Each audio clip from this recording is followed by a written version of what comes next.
السلام علیکم ورحمۃ اللہ وبرکاتہ۔ ربی زدنی علما۔ مہمان کی میزبانی کے لیے دعا۔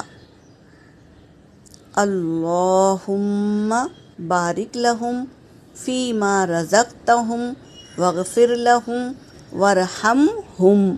ترجمہ ہے، اے اللہ تو نے انہیں جو رزق دیا ہے اس میں ان کے لیے برکت ڈال دے اور ان کے گناہ بخش دے اور ان پر رحم فرما۔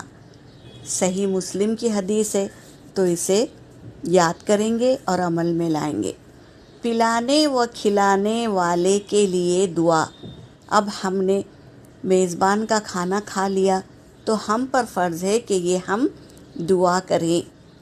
اللہم اطعم من اطعمنی و اسقی من اسقانی۔ ترجمہ، اے اللہ کھلا اس کو جو مجھے کھلائے اور پلا اس کو جو مجھے پلائے۔ سبحان اللہ۔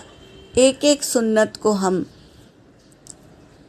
زندہ کریں گے، یاد کر کے عمل کریں گے نا تو ہمارے میں ایک سنت زندہ ہو جائے گی، اور ایک سنت کو زندہ کرنا 100 شہیدوں کا ثواب ہے۔ تو ہم اسے یاد کریں گے اور عمل میں لائیں گے انشاءاللہ۔ یہاں پر میرا سبق ہو گیا۔ وآخر الدعوانا ان الحمد للہ رب العالمین۔